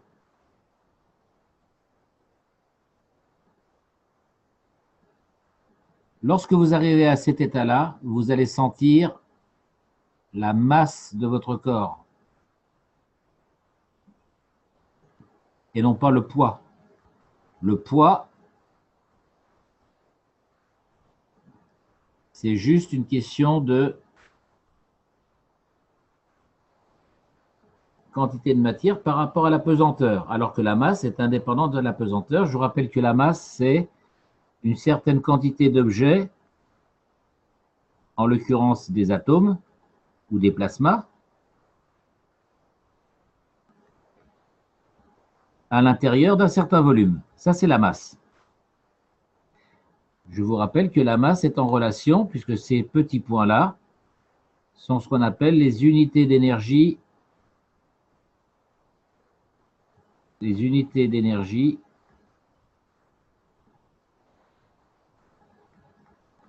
Planck. C'est l'unité de mesure. Donc le Planck, c'est une unité de mesure de la plus petite quantité d'énergie dans l'univers. Donc la masse, c'est ça. C'est la quantité de Planck, d'unité de Planck à l'intérieur d'un certain volume. Et c'est pour ça que c'est en relation avec la gravité. Puisque la gravité est en relation avec le poids.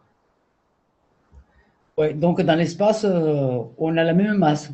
Exact. Mm.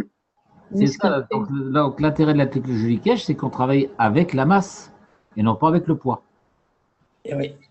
puisqu'on fait varier la gravité. Et c'est ce qui fait sentir à certains moments comme si on n'était plus, comment dire, vraiment Les pieds sur attaché au sol, quoi, en fait. tout à fait, Ouais. tout à fait. Mm.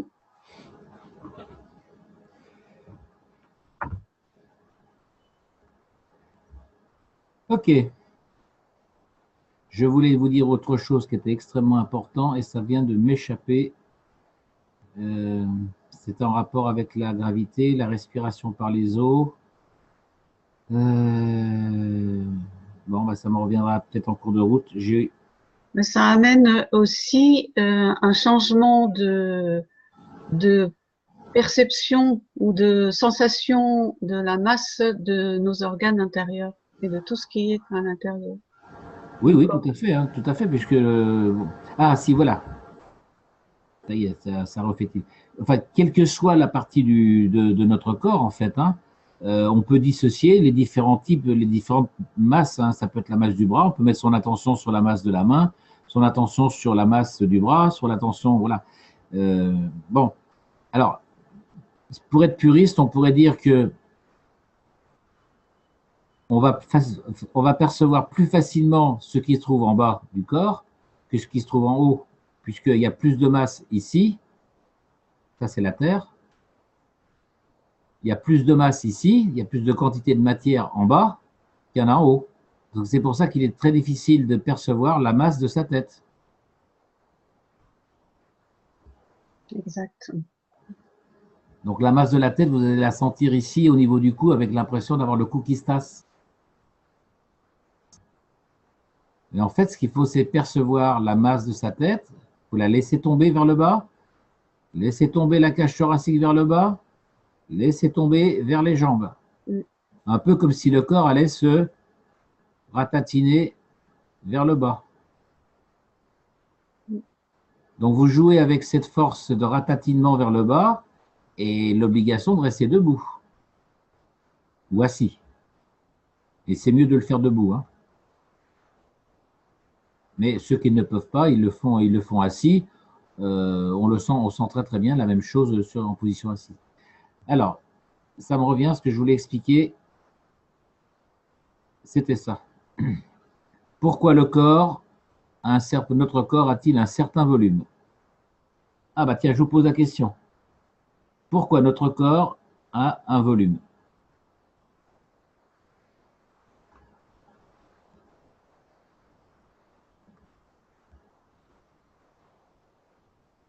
Oh là là, qu'est-ce qu'il est en train de nous faire aujourd'hui? Parce qu'il contient Un magistral. Hein?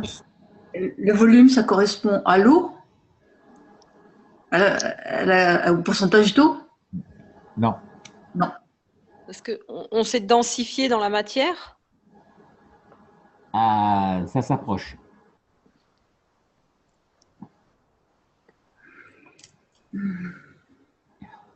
C'est un volume de lumière. Un volume de lumière. Des éléments chimiques qui se sont assemblés les uns avec les autres. Ça s'approche, oui. C'est Frédéric qui parle? Ouais. Vous êtes pas loin, mais c'est pas la bonne réponse. Alors, de quoi fait notre corps? Il est à quel état dans l'intérieur du corps? Il pourrait dire liquide. C'est l'eau qui devient gaz quand ça se réchauffe. Alors, notre corps est à l'intérieur. À l'intérieur, il est à l'état de vide. Oh oui. 99,99%. Et la tête aussi, non? Ah, du coup, Frédéric est la retenue là. Donc, c'est tout l'intérieur du corps fonctionne à l'intérieur du vide. Exactement comme vous avez un plasma. À l'intérieur, vous avez, voilà, ça circule, ça tourne. Et vous avez ici ce qu'on appelle La barrière de… Ah, Coulomb. Ah, je l'ai sur le bout de la langue. mais La Coulomb. barrière, la barrière de… Coulomb. Yes, Coulomb. Oh, Coulomb. Coulomb, ouais. la barrière de Coulomb.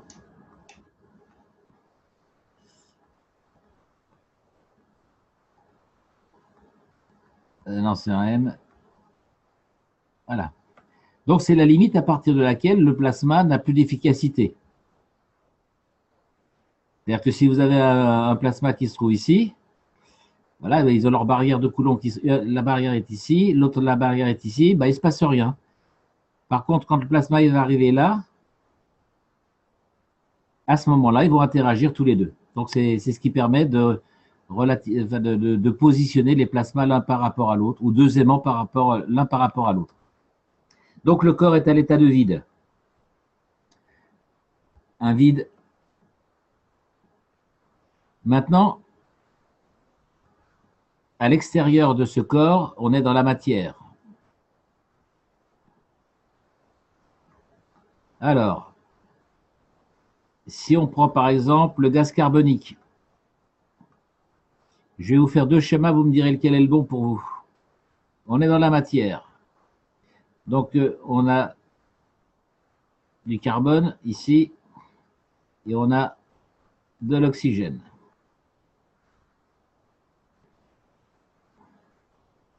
Je vous refais un autre schéma. On a de l'oxygène ici et ici, on a du carbone.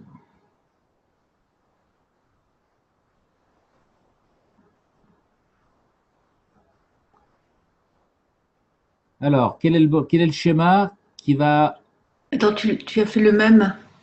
Non, il y en a un qui Oui, touche. tu as fait les deux mêmes schémas. Regardez bien. Il y a des carbones qui touchent et des carbones qui ne touchent pas. Yes. Ah, d'accord. Donc, oui, oui, ça c'est du carbone. Voilà, ça c'est une particule de carbone. Particule de carbone. Voilà. Et ici, on est aussi dans le carbone.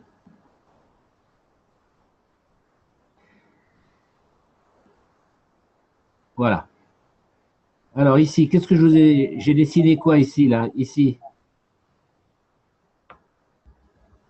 Ici, c'est la matière. Yes. Donc là, ici, on est dans la matière. Vous voyez bien que donc l'oxygène et le carbone sont collés les uns aux autres. D'accord? Et ici, vous voyez bien qu'on a un espace entre les différentes entités, carbone et oxygène.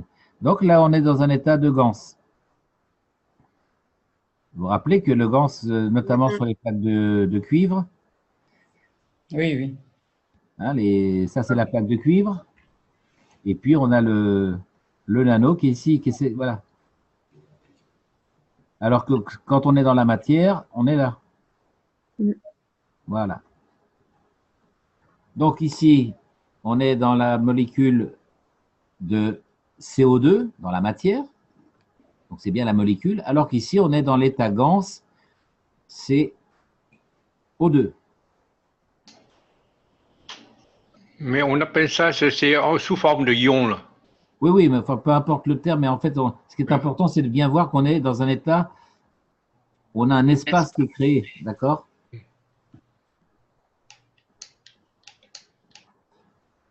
Voilà, donc la différence entre les deux, c'est que dans la matière, on n'a pas d'espace, les entités sont collées les unes aux autres, c'est ça qui donne la matière, alors qu'ici, on est dans un état de ganse avec des espaces, et vous voyez donc bien que l'espace occupé ici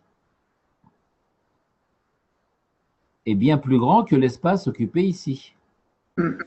Ok. Si vous transposez ça ici, eh bien, vous allez avoir un espace ici qui est beaucoup plus important qu'à l'extérieur. Voilà comment se crée le volume du corps humain, parce qu'il est à l'état de ganse à l'intérieur. Et donc, vous avez une expansion des différentes, non pas molécules, mais des différents états. Donc, je les redessine ici. Et oxygène. Donc, si vous en faites plein, vous allez vous apercevoir que vous occupez beaucoup plus d'espace parce que vous êtes dans un état ganse avec le vide. Si vous n'aviez pas le vide, vous n'auriez pas l'état de Gans. Ça veut dire que quand on est en état de respiration, comme on disait tout à l'heure, eh bien, on crée en nous un état de Gans de plus en plus important. Absolument. Voilà. Super.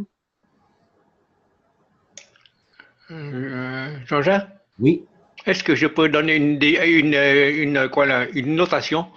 Puisque tu sais, les médicaments là, qu'on oui. fabrique maintenant, c'est de la matière. Simplement de la matière. Les médicaments, oui. Oui, mais c'est pourquoi si on met ces médicaments dans le CO2, dans l'eau plasma CO2, dans une semaine, il devient des ions. Tout à fait. Alors, avec ces ions-là, on fait un transport comment on dit, on appelle ça, c'est, Transfert de charge. pas son chef, mais on appelle mémorisation de l'eau Oui, pour boire, c'est tout. oui, tout à fait. Puisque c'est pour tous les médicaments, hein, Oui, oui. n'importe quel médicament et n'importe quel produit alimentaire, nutritif.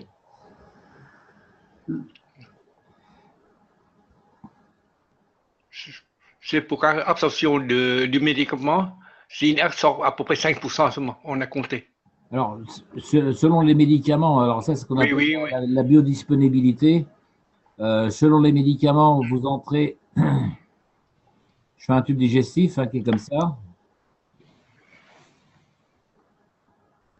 Bon, en cours de route, vous avez on va dire qu'on a le rein qui est ici. Là, vous faites entrer, vous prenez un médicament à 100%. Et selon les types de médicaments, vous allez ressortir ici avec 10%. D'autres, ça va être 20%. Voilà, etc. Et donc, ce qui va être absorbé dans l'organisme, ça sera des fois 50%, des fois 40%. C'est ce qui sera réellement utilisé dans le corps. Après, que ça soit à bon escient ou que ça soit à mauvais escient, ça dépend des médicaments. Si vous prenez des statines, à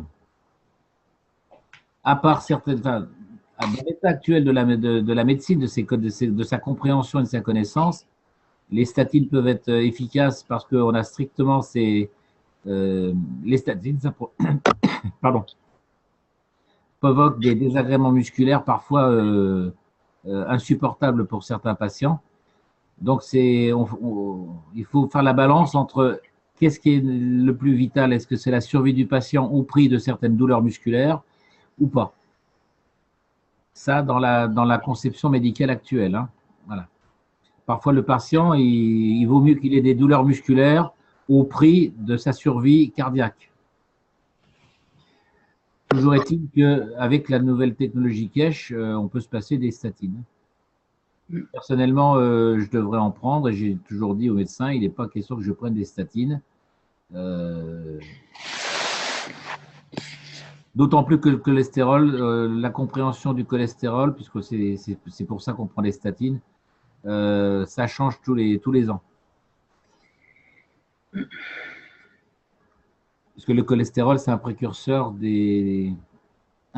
hormonal. Bien, donc c'était sur ça que je voulais mettre l'accent, c'est cette notion de volume qui a un lien notamment avec ce que je viens de vous expliquer par rapport à l'accroissement et à la respiration par la peau et par les os. Voilà. Donc, de façon plus précise, c'est ce phénomène-là, du fait qu'on est à l'état de Gans, conjointement avec la différence respiratoire des champs magraves extérieurs et intérieurs, que vous allez créer cette ouverture des pores, aussi bien au niveau de la peau qu'au niveau osseux.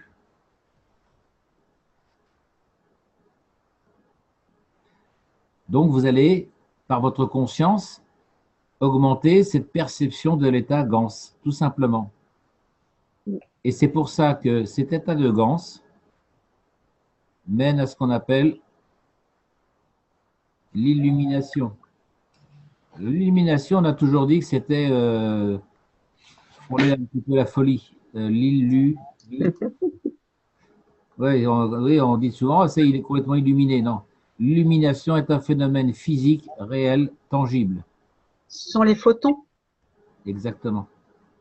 C'est-à-dire que chaque particule d'énergie ici émet par transfert ou par changement d'état de niveau, il y a une perte d'énergie ou émission d'énergie, on va appeler les photons.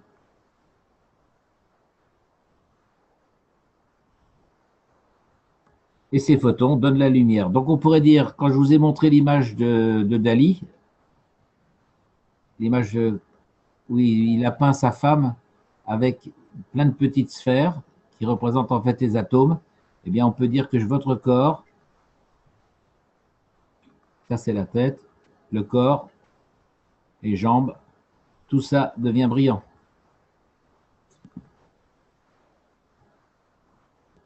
Les praticiens évolués en Qigong, on les compte sur les doigts de la main, le perçoivent. Quand vous arrivez à cette étape-là, vous n'avez plus besoin d'en parler à quiconque. C'est pour ça que peu de gens le savent. C'est comme si Dieu venait vous raconter le secret de l'humanité. Voilà. C'est difficilement explicable. La deuxième chose, c'est pour ça qu'à travers l'œil physique, on est capable d'émettre de la lumière. On reçoit de la lumière et on émet de la lumière. Ceux qui travaillent en phosphénisme, je vous donne aujourd'hui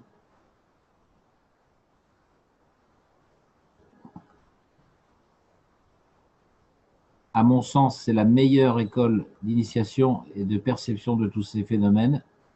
Phosphénisme.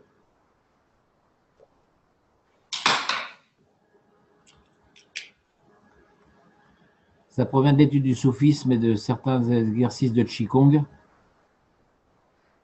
Le phosphène, ce qu'on appelle un phosphène, c'est la réminiscence d'un phénomène soit visuel, soit auditif. Donc le phosphène, c'est la réminiscence visuelle. Vous avez une stimulation visuelle de l'extérieur. Vous fermez les yeux dans le noir. Vous allez continuer à percevoir dans votre aire visuelle cette lumière. Cette lumière va passer d'un état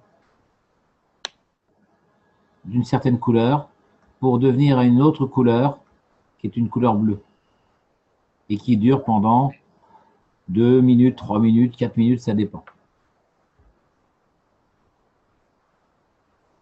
La meilleure perception visuelle, c'est celle du soleil.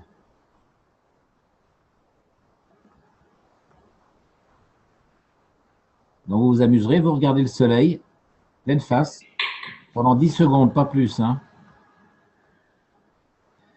Vous allez percevoir donc l'émission photonique du soleil ou le champ magnétique du soleil. Vous fermez les yeux, vous mettez un bandeau pour être bien dans le noir et vous allez percevoir la réminiscence, la persistance d'une lumière qui va devenir au départ qui va être rouge. Elle va passer au vert ensuite pour devenir bleu avec un halo gris. Si vous combinez cette lumière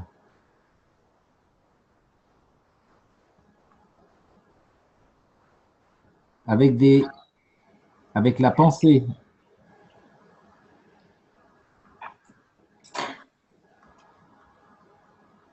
et des balancements de la tête de gauche à droite ou d'avant en arrière ou en rotation et que vous associez ces balancements, vous allez faire travailler hémisphère droit, hémisphère gauche, hémisphère antérieur, arrière, et vous allez combiner ça avec une pensée. La pensée la plus courte, c'est A. Ça peut être li, ça peut être qui, ça peut être home. En fait, c'est le phonème le plus court possible. C'est pas la peine de dire la pensée, je me sens bien, je me sens mal. La pensée la plus courte, c'est A. Voilà, c'est un phonème. Donc, il faut absolument combiner. Il n'y a que comme ça qu'on peut y arriver à percevoir. Il faut combiner cette perception de lumière et de l'associer à la pensée. sur un certain rythme. Il faut qu'il y ait un rythme. Ce rythme est celui du fonctionnement du cerveau, c'est 6 secondes. C'est 1/6 de seconde, par exemple. 1/6 de seconde. Gauche, droite, gauche, droite, gauche, droite. Et vous allez, à ce moment-là, cette lumière que vous percevez ici, vous allez la faire passer à gauche, la ramener à droite, la ramener à gauche, la ramener à droite. Quand le phosphène a disparu, vous regardez à nouveau le soleil 10 secondes, occulté avec un bandeau pour être bien dans le noir.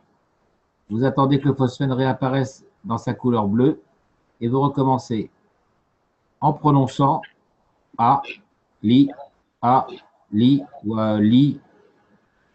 Alors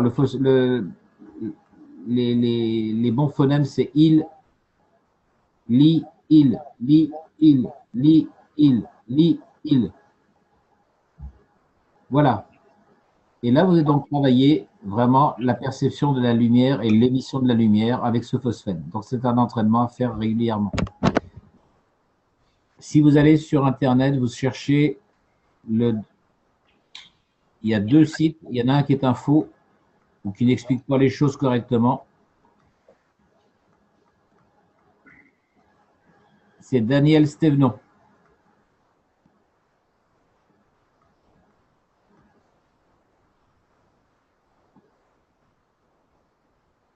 Frédéric, est-ce que je t'ai envoyé le cours ou pas? Oui, tu me l'as envoyé.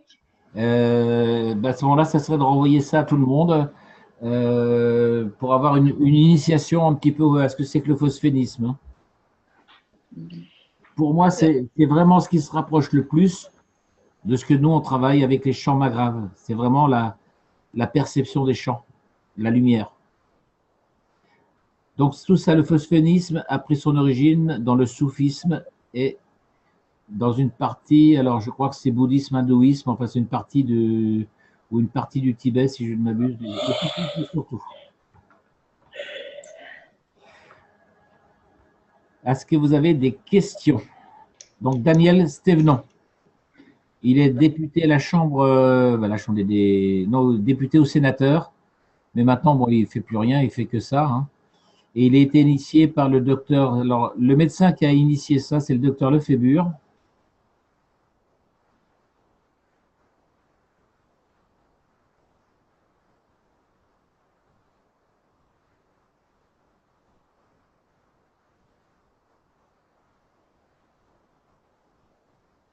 Je ne sais plus s'il y a un R ou 2 R. Voilà, c'est un médecin qui a démontré de façon médicale et neurologique le fonctionnement photonique et le fonctionnement des rythmes du cerveau.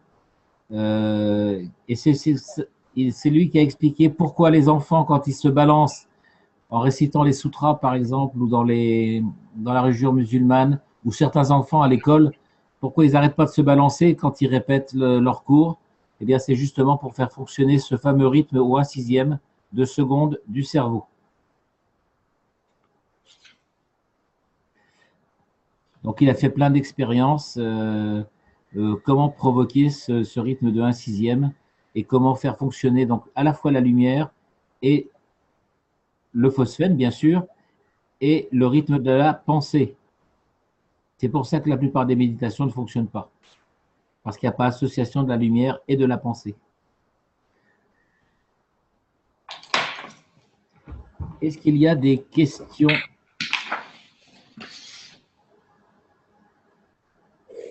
Donc, Frédéric va vous renvoyer, donc, je ne sais pas où, l'ensemble. Alors, ce n'est pas vraiment les cours au complet, hein, c'est les cours basiques et les explications du phosphénisme. Je vous invite vraiment à regarder ça. Donc, si vous le faites et vous commencez, n'allez pas au-delà de 10-15 secondes en regardant le soleil. Par contre, vous pouvez aller, si vous voulez le faire, avec une simple ampoule de 400 watts, vous aurez déjà une bonne perception du phénomène. L'idéal, c'est une ampoule de 5000 Kelvin.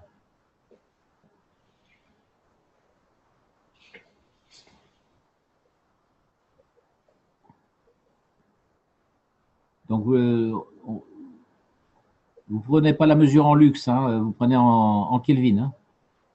5000 Kelvin, c'est la lumière blanche du soleil. C'est celle qui se rapproche le plus de la lumière solaire. Ok, est-ce qu'il y a des questions? Bon, je pense que pour aujourd'hui, c'est pas mal. Oui, il va falloir digérer tout ça. Hein, c'est un cours qui déchire, c'est ça que tu as dit? Non, digérer. Ah oui, ça déchire aussi. Hein. Non, digérer, retrouver, intégrer. Alors, la semaine prochaine, ce que je vous propose, c'est qu'à partir de ce cours qu'on a vu aujourd'hui, on refasse une demi-heure, éventuellement répéter, revoir s'il y a besoin, ou vous notez vos questions, des choses qui ont échappé. On reprend ce qu'on a vu aujourd'hui. On a vu plein de choses, mais qui me paraissent importantes. Et puis, voilà. Alors aujourd'hui, je vous signale que j'ai fait un cours absolument au pied levé. J'avais préparé quelque chose à partir des derniers cours de cache, mais c'était tellement dans le désordre. Alors j'avais mis ça sur un Word, un doc Word, et tout à l'heure, en voulant cliquer dessus, impossible de le retrouver, et j'avais oublié de le sauvegarder. Mais je ne suis pas mécontent de ce que j'ai fait aujourd'hui quand même. C'était super. Oui, oui, parce que ça va dans la vibration que l'on vit à l'instant présent, et je pense que on n'a plus rien à contrôler. Voilà. Eh bien, dites-vous bien que ce que je vous ai enseigné aujourd'hui, ça fait depuis l'âge de 20 ans, donc ça fait 40 ans que je devais en faire un livre, et c'est seulement aujourd'hui que je l'enseigne. Ouais. Notamment sur la respiration. Eh bien, nous sommes ravis d'avoir été les premiers. Hein. Ah ben, on est extrêmement gâtés. Hein. Honoré. Voilà, bah écoutez, là-dessus, je vous laisse faire tourner, girer vos cerveaux. Ah oui, ça. Et on peut... Oui, S'il te plaît. Je peux rajouter une chose? c'est Corinne. Ouais, c'est Corinne, bonsoir à tous. Oui. Je suis arrivée un peu en retard parce que j'étais au boulot, mais j'ai vu pas mal sur la fin. Est-ce que tu peux continuer, s'il te plaît, à faire des cours au pied levé? Ah oui, bonne idée. Est-ce que je peux continuer à faire des quoi? Des cours au pied levé? C'est génial, merci Gigi. Bon, bah, si vous avez pris mon pied, c'est bien. C'est sûr. Écoute, moi, ça m'a bien plu. Ouais. Parce que ça me correspond bien, parce que je suis assez bavard. Quand je commence à parler comme ça, je suis assez bavard. Donc, finalement, voilà, ça me va bien. Oui, et nous, on en Et profite. nous, ça nous va bien aussi. Ça nous a fait du bien. Ouais. Bah, c'est vrai que les autres cours, il y avait par le carcan, enfin la rigidité, la rigidité de l'anatomie, de suivre une trame anatomique, voilà, pour rester dans le domaine médical. Hein. Oui, mais c'était quand même important aussi. Parce que... Mais voilà, là maintenant, on est en train de passer à la pratique, et cette pratique nécessite d'être comprise sur le plan de la physique. Donc, voilà, c'est complémentaire. Quoi. Voilà, parce que c'est pas facile. Alors, c'est à la fois facile et pas facile à expliquer. Et donc, mon but, c'était d'essayer d'expliquer ça de façon simple, à mettre en application simple. Parce que j'ai vu tellement de gens qui, au bout d'un an de yoga, qui arrivaient en yoga et puis qui montraient leur façon de respirer. Et je dis, c'est pas possible, quoi. Ils en sont encore au début, quoi. Alors que c'est, à mon sens, si c'est bien expliqué, en 10 minutes, c'est pigé. Après, il n'y a plus qu'à y aller. On progresse vite. Hein. Après, il faut s'entraîner. Par exemple, ici, pour percevoir cette notion de vide, plus vous allez vous entraîner, plus vous allez être démesuré. Vous allez développer une force. Après, ce n'est même plus un entraînement, c'est quelque chose qui se fait spontanément. Oui. Maintenant, je le fais pratiquement au cours de la journée, spontanément, en fait. Hein. Donc, quand je dis entraînement, c'est Oui. Faut le faire perdurer. Faut le faire perdurer. Hein. Mais après, ça devient, automatique, en fait. Hein. Ouais, une fois que tu as compris, que tu as pratiqué, c'est clair que ça devient automatique. Impressionnant, oui. Mais il faut passer par la pratique d'abord. Alors, ça dépend de où tu y en es, quoi. Hein. Si ça se trouve, avec très peu, tu y arrives, quoi. Hein. Ouais. On va le pratiquer, ouais. C'est clair. Bon, et ben, bon entraînement, entraînez-vous. Merci. Merci. Et puis, Jean-Jacques, alors, par contre, si vous avez des questions, essayez de les préparer. Hein, éventuellement, il n'y a pas de problème. On avait suggéré, c'était avec Frédéric, j'avais pensé ça aussi, c'est éventuellement d'ajouter des modules de traitement, par exemple, comment traiter ceci, comment traiter cela. C'est une bonne idée, oui. Oui, ouais. Donc, si vous avez des questions, ça peut même être des traitements personnels, ou des expériences plutôt, relater des expériences, voilà. Ouais.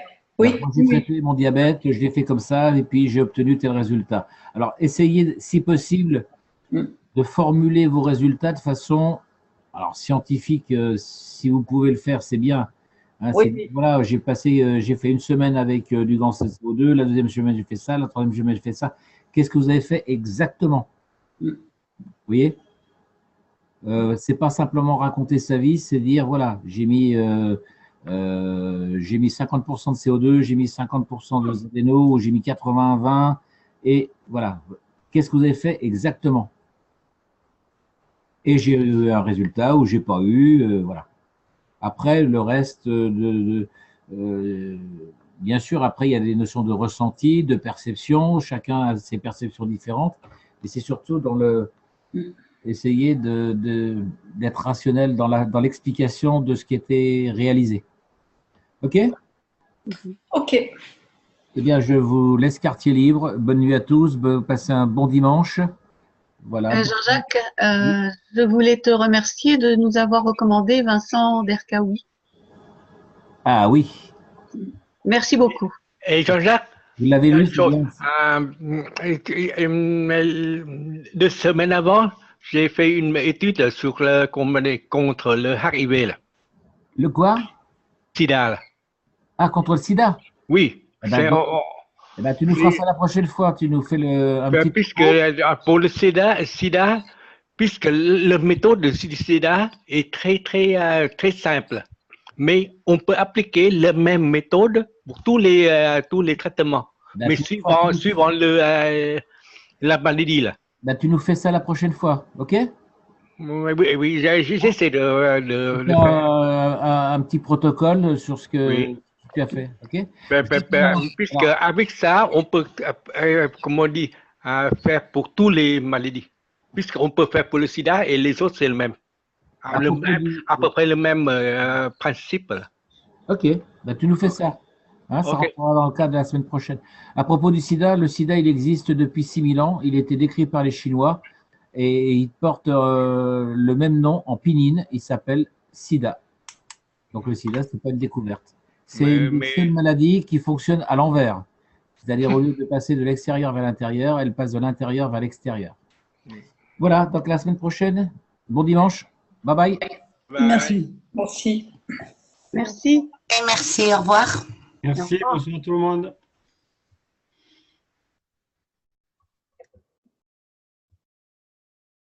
Jean-Jacques, j'aurais besoin de te faire une question en privé, là. Sur Messenger? Oui, si tu veux. Je te prends sur Messenger, ça marche. Ok, ça roule. Merci. Ciao, ciao.